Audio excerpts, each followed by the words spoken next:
They came to Dubai with nothing but courage, grit, and a washing machine. Meet Richard and Elizabeth Lorenzo, a Filipino couple who turned late nights, laundry loads, and big dreams into Soapy Splash Laundry, a 24/7 industrial laundry powerhouse in the UAE. Hi Expat Media, my name is Elizabeth. My name is Mateo Lorenzo. And we are the owner of Soapy Splash Laundry. Back home in the Philippines, they were high school classmates and then college sweethearts.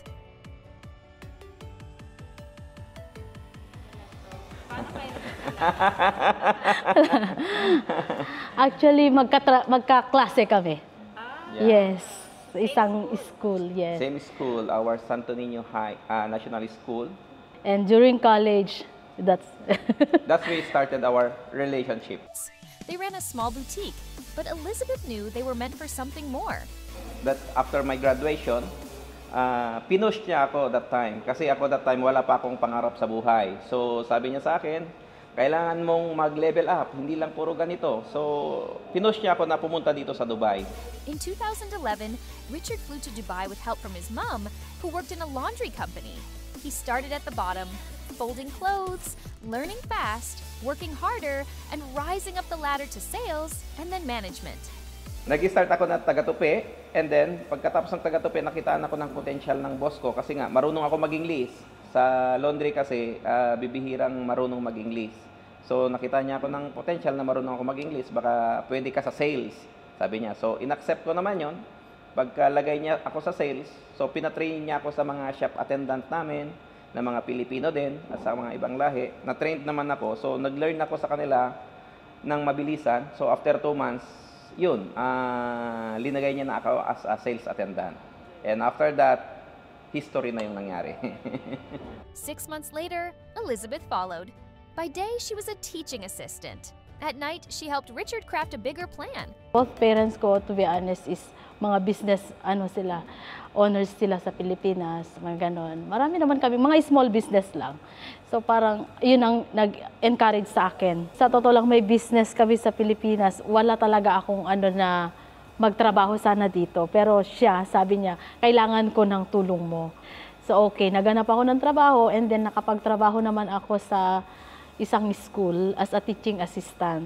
Yun. Yun po, for 9 years. Ako din sa company ko, nagtrabaho ko for 10 years. Hindi ako nagpalit. So tiniis ko, from A to Z, trinabaho ko na siya. Pinag-aralan ko lahat.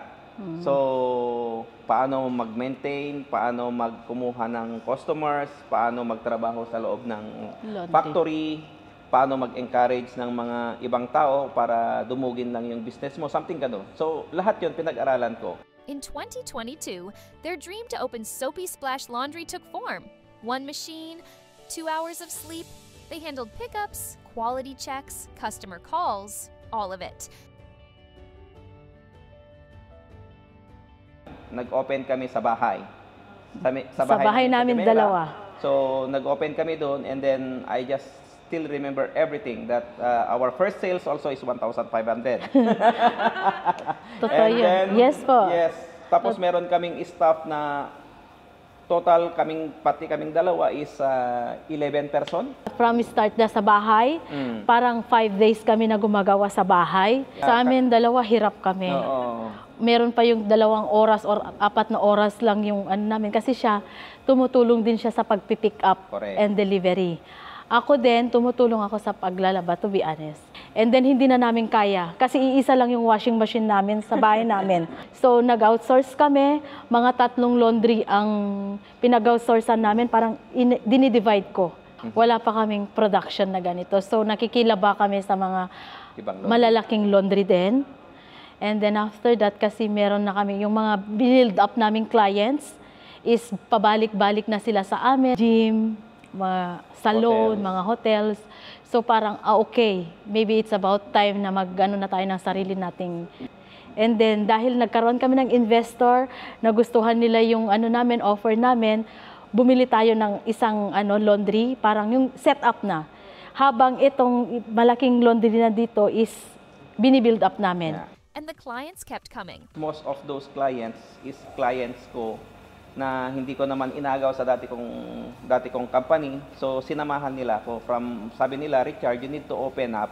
You need to open your new laundry, your new business. Go for it and we will help you. From their living room to a huge laundry factory in Jebel Ali, Soapy Splash became the go-to name for hotels, salons, gyms, even yachts and luxury homes. They now clean everything from 300,000 dirham wedding gowns to 60,000 dirham suits. Kasi nung last time na nag-check ako, meron na kaming 40,000 clients. Yes, regular clients. Regular clients. Iba pa yung ano namin, mga kontrata namin. 24 Yes po. hours po kaming open. But they haven't forgotten where they came from. They now help new laundry startups in Dubai, offering mentorship and competitive support. Halos lahat ng mga maliliit na laundry din na kilala talaga is sa amin sila nagpapalaba. Mas binibigyan pa namin sila ng mas magandang presyo, kaya lagi naming sinasabi kung nakaya namin nagkakaroon ng ganito, makakaya mo din. They've gone from sharing a tiny room in Satwa to owning a home where they can run around and laugh like kids again. Ang ginagawa ko, dinadala ko siya sa Love Lake.